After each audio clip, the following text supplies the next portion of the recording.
सम्मत्तनानदंसनं वीर्यं सोमं देव अवगहनम् अवरुणगोमवावाहम् अष्टगुणाभूत सिद्धाणम् तव सिद्धेन सिद्धेन संयम सिद्धे चरित्र सिद्धेया नानं विदंसनमि यसिद्धे सिरसाडवंसामि। अनंतानंत सिद्ध प्रतिष्ठित को नमस्कार करते हुए प्रिय आत्मा आपके समक्ष हूँ। आज हम ऐसे प्रतिष्ठित की बात करेंगे जिस पद को पाने के बाद फिर संसार में किसी का आना नहीं होता है। हर धर्म, हिंदू हो, मुस्लिम हो, सिख हो, ईसाई हो, जैन धर्म हो, हर धर्म उस पद को पाने की बात करता है जिस पद का नाम सिद्ध पद है। वहां जाकर के ही इस पर्याय की सिद्धि होती है। जब तक कोई आत्मा सिद्ध शिला पर विराजमान नहीं होती है तब तक उसकी पर्याय सिद्ध नहीं होती है। तो आज नमोकार का दूसरा पद नमो सिद्धार्थ। कौन है सिद्ध? किसे कहते हैं सिद्ध? जिन्होंने 8 कर्मों को नष्ट किया हो, अष्टम वसुधा को पाया हो, जो अशरीरी है, जो संसार से हमेशा हमेशा के लिए छूट चुके हैं, ऐसे परविष्टि को हम सिद्ध परविष्टि कहते हैं। इसी जिज्ञासु ने प्रश्न किया, गुरुजी जब सिद्ध परविष्टि सबसे बड़े हैं तो हम नमो अरिहंताणं को सबसे पहले क्यों बोलते हैं? देखिए, जो हमें रास्ता दिखाता है सबसे पहले हमारा उसके साथ रिश्ता हो जाता है, उससे हमारा संपर्क हो जाता है। जैसे एक बच्चा सबसे पहले अपने आंखों से मां को देखता है, बड़ा होता है, समझदार होता है, वहां पर भी वह सरस्वती मां को देखता है, और सर्विस करता है तो वहां पर भी लक्ष्मी मां को देखता है, और जिस धरती पे जीता है उसे भारत मां कहते हैं। इसे छोड़ा नहीं जाता। तो बच्चा सबसे पहले मां का नाम लेता है। जबकि पिता बड़े हैं, स्कूल में पहले पिता का नाम लिया जाता है। कभी बच्चा पैदा होता है, पिताजी के नाम से उसे संबोधित किया जाता है, ये फलाने चंद का लड़का है। उसी तरीके से यहाँ पर अरिहंत भगवान हमें संसार से पार होने का रास्ता दिखाते हैं।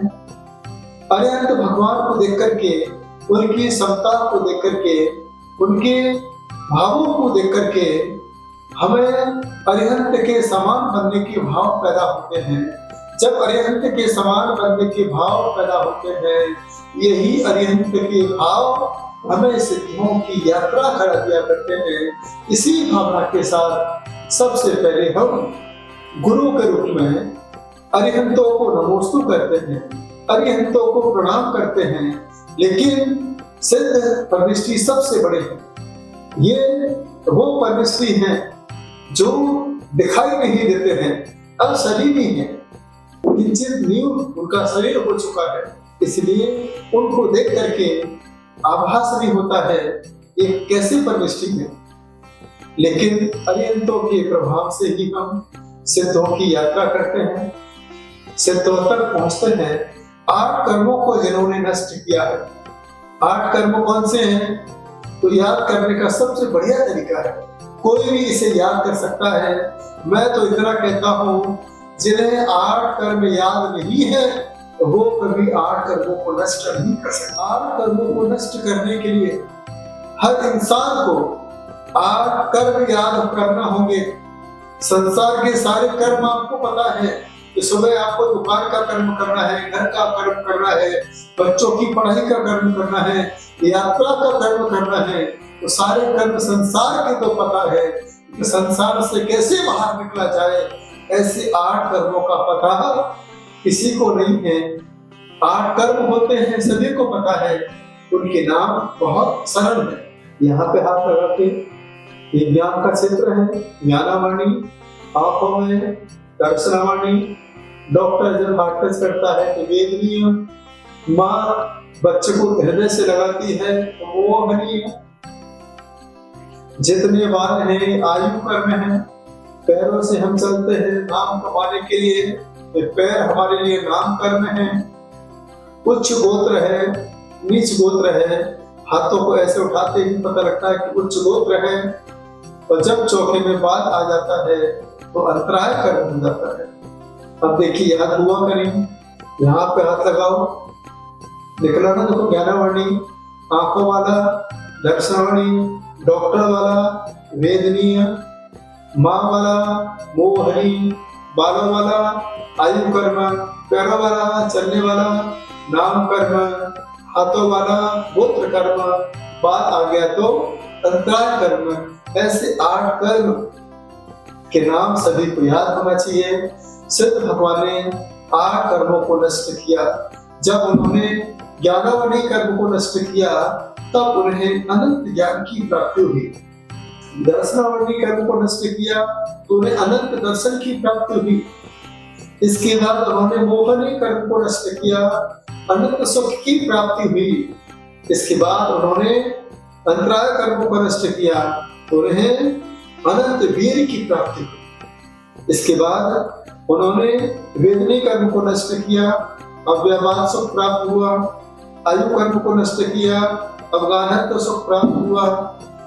नाम कर्म को नष्ट किया तो सूक्ष्म गुण प्रकट हुआ, और गोत्र कर्म को नष्ट किया तो अगुण गुण प्राप्त हुआ। इस प्रकार से जो 8 मूल गुणों से सुसज्जित है, ऐसे प्रविष्टि को सिद्ध प्रविष्टि कहा जाता है। ये कहाँ विराजमान है? ये लोक के अग्रभाग में विराजमान है, जो 45 लाख योजन की लंबाई है, 8 योजन की मोटाई जिसकी है। टोटल जब किया जाता है तो 3 करोड़ 60 लाख वर्ग योजन सिद्ध शिला का विस्तार हुआ करता है। इस प्रकार के सिद्धों की स्थिति बताई है, क्योंकि यह सिद्ध प्रविष्टि सिद्धालय में विराजमान होकर के आपा में रहो पेड़ देव ब्रह्म क्षण अपनी आत्मा के सुख का अनुभव करते हैं।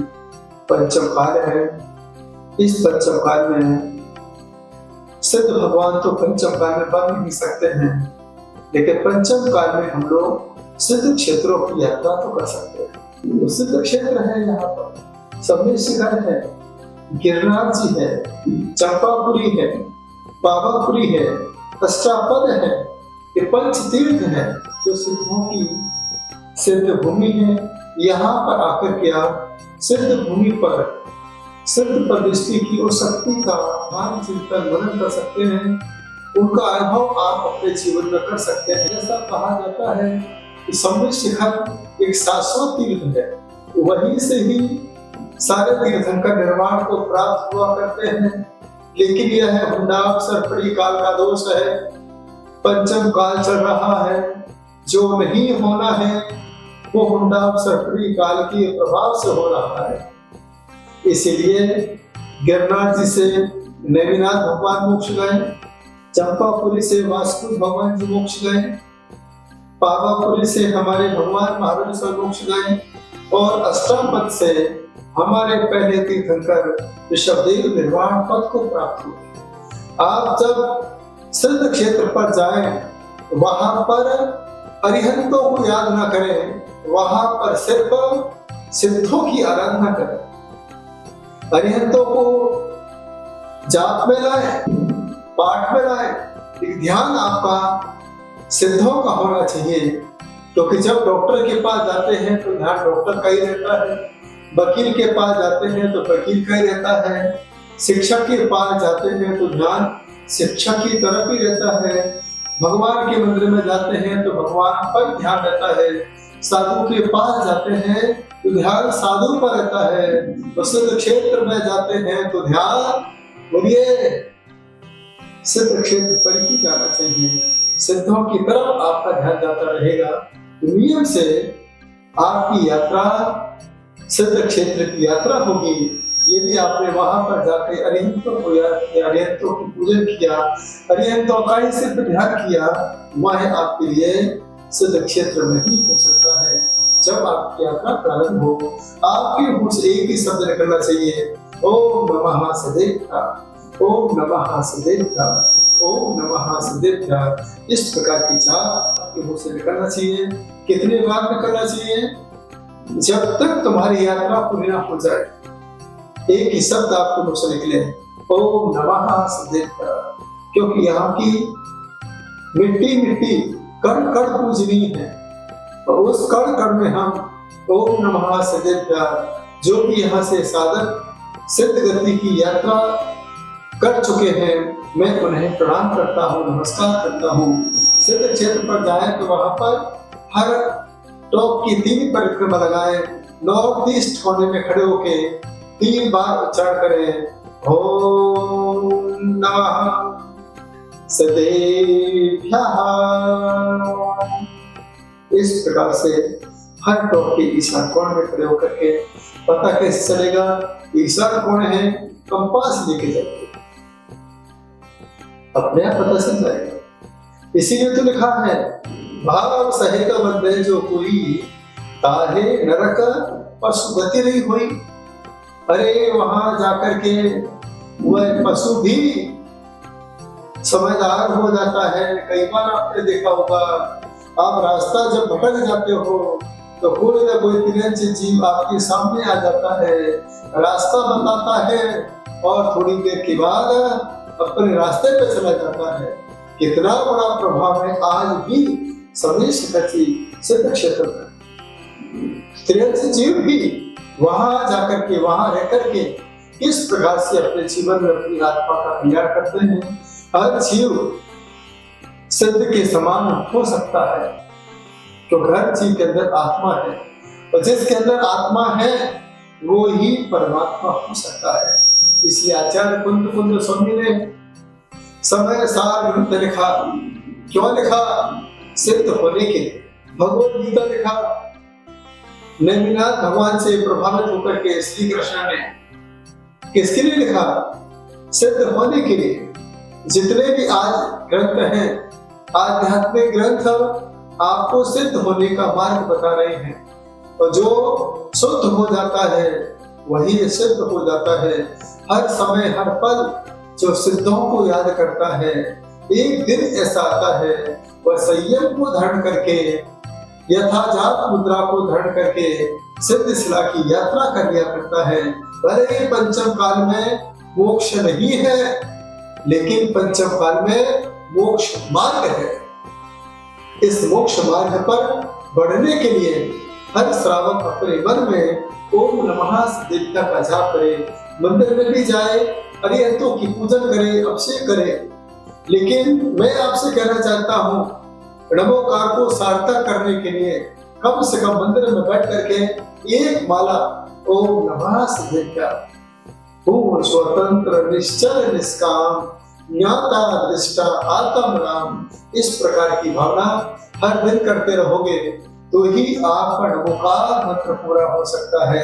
आप जीवन भर यदि पूजा ही पूजा करते रहोगे, तो पूजा करोगे तो आप देव बनोगे, ध्यान करोगे, सिद्धों की आराधना करोगे तो आप एक न एक दिन सिद्धदेव बनोगे, अपने जीवन का उद्धार कर जाओगे। हर दिन एक बार ओम नमः सदेव्याय। साधु जब भी प्रवचन करता है तो प्रवचन के पहले क्या बोलता है? ओम नमः सदेव्याय। जो मैं आपके समक्ष प्रवचन कर रहा हूँ, सिर्फ आपको सिद्ध बनाने के लिए, आपके परिणामों को शुद्ध करने के लिए, जो आपके अंदर कर्म लगे हुए हैं, इन कर्मों की कालिमा को हटाने के लिए मैं उपदेश कर रहा हूँ। वो हरीद से उतरे चेतन, तुझे जगावन को, वो दयाल उपदेश करे गुरु पारे भावन को। इस प्रकार की भावना एक संत हमेशा आपके सामने रखा करता है। संत परम उपकारी हैं। छेड़ाला में लिखा है कि जेत्र भवन में जीवानंद सुख चाहे है, तो तय भयवंत ताते तुम्हारी सुखकार कहे सीख गुरु करुणाधार इस पंचम काल में अरिहंत नहीं है, इस पंचम काल में सिद्ध नहीं है, लेकिन चलते फिरते अरिहंतों के रूप में संत हमारे बीच में है और ओम नमः सिद्धिद्या का उपदेश करके आपको सिद्ध बनने का आशीर्वाद प्रदान किया करते हैं। सिर्फ क्रियाओं में मत रहो कि मैंने किया है, मैं इसका करता हूँ। अरे कर्ता बुद्धि तो संसार में कारण है, लेकिन जब सिद्धों की आराधना करें उस समय ज्ञाता दृष्टा हो जाए। मेरा तो सिर्फ जानना और देखना काम हुआ करता है। सब जीव अपने अपने कर्मों की कर्ता और भोक्ता हुआ करते हैं। यह बात कब तुम्हारे अंदर पैदा होगी? जब तुम्हारे अंदर से निकलेगा ओम नमः सिद्धिद्या, ओम नमः सिद्धिद्या। नमोकार का दूसरा पद नमो सिद्धार्थ। हम बोलते कई बार हैं, कई बार इसकी जाप करते हैं, लेकिन एक बार उनके जैसे होने के भाव अपने अंदर पैदा करो। मैं न शरीर हूँ, मैं न मन हूँ, इस शरीर का कोई भी अंग मेरे साथ जाने वाला नहीं है। ये सब पुद्गल की पर्याय है, मन पुद्गल की पर्याय है, शब्द पुद्गल की पर्याय है, ये हंसी पुद्गल की पर्याय है, ये गुस्सा पुद्गल की पर्याय है, ये संसार के रिश्तेदार सभी पुद्गल की पर्याय है। जिस पैसे के पीछे भाग रहा हूँ ये सब पुद्गल की पर्याय है, ये सब जड़ की क्रिया है, मैं अब तक जान नहीं पाया। इस प्रकार की भावना जब तुम्हारे अंदर पैदा हो जाएगी तो उसी दिन तुम्हारे भीतर से निकलेगा ओम नमः सिद्धिद्या। एक बार जो घर पे बैठे बैठे मुझे सुनते हैं, मैं चाहता हूँ हर समय वह ओम नमः सिद्धिद्या सिद्धों का ध्यान करें। और जब आपको वेदना हो, एंजाइटी हो, चिड़चिड़ापन आए, उस समय यही विचार करना मैं किसके लिए गुस्सा कर रहा हूँ, किस पर गुस्सा कर रहा हूँ, मैं किसके लिए पछता रहा हूँ। ये सब कुछ अनादि काल से मैं करता आया हूँ, अनंत काल तक मैं करता ही रहूंगा।